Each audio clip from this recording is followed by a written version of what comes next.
Bonjour à toutes et à tous, bienvenue sur Grand Lille TV en ce mercredi 19 septembre. L'actualité du jour près de chez vous. D'abord vos prévisions météo avec encore cette alternance entre soleil et nuages prévus aujourd'hui. Dans l'ensemble, on profitera quand même d'une belle journée, d'un temps sec et lumineux, parfois donc de belles éclaircies, mais les nuages ne seront jamais bien loin.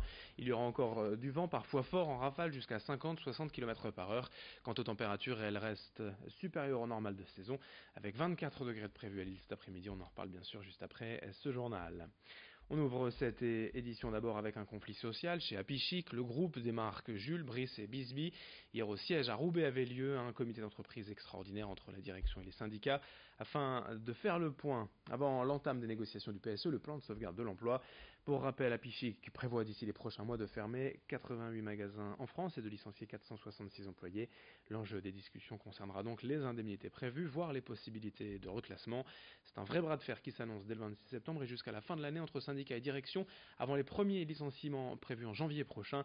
L'état des lieux en image avec un délégué syndical CGT au micro d'Idil Gunaï. La direction propose des reclassements, mais c'est très minime par rapport aux 466 personnes. Et donc ça va être très dur de reclasser. Même si on arrive à reclasser une centaine de personnes, ça va être un grand miracle. Le gros combat, ça va être pour que nos 466 personnes qui partent avec des indemnités à hauteur de ce qu'ils ont besoin réellement et de ce que la société leur doit surtout. C'est la société qui leur doit. Ils n'ont pas demandé à partir. C'est malheureusement la direction qui a décidé de ces postes-là. Et donc on fera le nécessaire. Donc voilà, on va vraiment rentrer là, on va devoir taper du poing sur la table. On enchaîne avec la journée nationale de la qualité de l'air en ce 19 septembre, l'occasion de présenter les différents dispositifs récemment mis en place pour informer la population en cas de pollution. Dans la région, c'est l'organisme Atmo qui s'en charge. L'objectif depuis quelque temps, c'est aussi d'impliquer directement les habitants. 50 volontaires vont ainsi être équipés d'un petit boîtier de mesure permettant de se rendre compte à quelle pollution chacun d'entre eux est exposé à différents lieux et moments de la journée selon les déplacements et les habitudes de vie. Ces mesures devraient donner des résultats plus précis, plus ciblés afin de cerner une prise de conscience individuelle. Explication complémentaire au micro de Lucille Berthe-Constant. Alors globalement, on a une situation qui a tendance à s'améliorer. Je dis bien qui a tendance si on regarde sur 10 ans.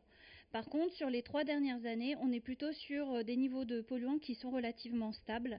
Donc on n'est plus dans une marge ni de dégradation ni d'amélioration, il y a une stabilité. On peut toujours faire mieux, on le voit bien, on a encore des épisodes de pollution dans la région ponctuellement, on a des journées où on dépasse les seuils réglementaires, où là, effectivement, d'un point de vue sanitaire, il peut y avoir un risque pour les personnes les plus sensibles. Et donc c'est important que les personnes soient rapidement informées pour pouvoir anticiper si elles suivent un traitement médical ou pour pouvoir adopter de nouveaux comportements et adapter leurs activités en conséquence. En bref, dans cette édition à Lille, Martine Aubry a réitéré hier son refus d'armer les policiers municipaux, comme le propose un rapport parlementaire remis au Premier ministre la semaine dernière. La maire de Lille a tenu tout de même à rappeler les dispositifs récemment mis en place pour protéger ses agents, la brigade canine, les caméras piétons ou encore le gilet pare-balles. À Roubaix, hier avant 17h, les pompiers ainsi que des moyens spécialisés nautiques sont intervenus quai du Sartel pour un véhicule tombé à l'eau. Les plongeurs ont fait une reconnaissance qui a permis de constater qu'aucune victime n'était dans la voiture. En bref, toujours le salon de la rentrée, aujourd'hui à l'île Grand Palais, un forum dédié aux étudiants pour réussir sa rentrée, organiser son année scolaire. Des établissements proposant des formations encore accessibles ce mois-ci seront présents, ainsi que des conférences et ateliers au programme. Dans le même temps, toujours à l'île Grand Palais, aujourd'hui le forum Recrute Day s'adresse aux demandeurs d'emploi de niveau CAP à Bac+5. Des entreprises proposeront des postes en CDD, CDI et en intérim. On parle d'emploi avec le projet Tchèque Emploi en lien avec Pôle Emploi ici dans la métropole lilloise. L'idée c'est de permettre aux demandeurs d'emploi français de trouver un travail en République tchèque et d'aider les entreprises françaises à s'installer là-bas. Ce service de mobilité internationale, initié à l'origine par une équipe de Pôle Emploi à la Madeleine, offre un accompagnement durant 12 mois aux demandeurs d'emploi. Il y a des aides financières, des formations et un suivi pour assurer une parfaite intégration une fois sur place. Hier avait lieu une réunion d'information où ont été présentées les différentes villes, le mode de vie, la culture et des Tchèques, des expatriés mais aussi des chefs d'entreprise étaient là pour évoquer leur expérience. Explication au micro de Margot Sailly. On a 2 programmes en fait à Pôle Emploi qui sont financés par la Commission européenne. Donc il y a un programme qui s'appelle Your First Race Job qui pour les personnes de moins de 35 ans et Reactivate qui est pour les personnes de plus de 35 ans et ce sont 2 programmes similaires. Donc pour les chercheurs d'emploi, on a quatre aides. Une aide au déplacement à l'entretien. Ensuite, il y a une aide à l'installation qui s'élève à 750 € par exemple pour la République tchèque. Donc c'est intéressant d'avoir un petit budget pour pouvoir démarrer sa nouvelle vie en République tchèque. Une aide à la reconnaissance de diplôme, si votre emploi demande à ce qu'on reconnaisse le diplôme, si c'est un emploi, une profession réglementée par exemple, on peut financer, vous verser une aide financière pour la reconnaissance. Et puis une aide à la formation en langue. Si vous avez besoin de vous former à la langue du pays, vous pouvez également avoir une aide. Et puis on termine ce journal avec le grand angle de la rédaction pour suivre les travaux de déploiement de la ligne à très haute tension de Vendin-le-Vieil à Gavrelle. Toute la semaine, un hélicoptère est utilisé pour changer 5 pylônes. Images et explications sur place signé Xavier Silly.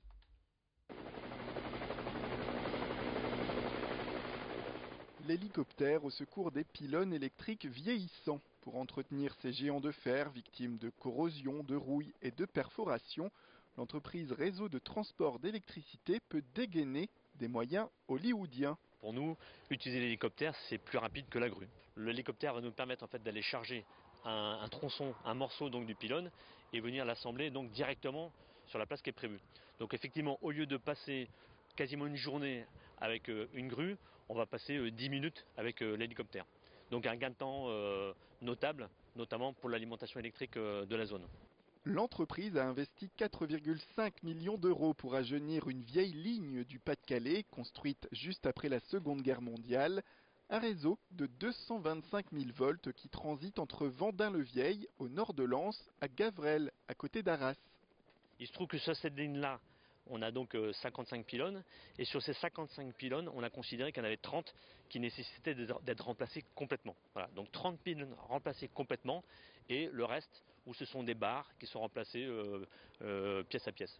RTE déploie 16 hélicoptères partout en France, des engins rapides, efficaces, avec toutefois une limite. Ils ne peuvent intervenir que dans les zones rurales pour des questions d'autorisation.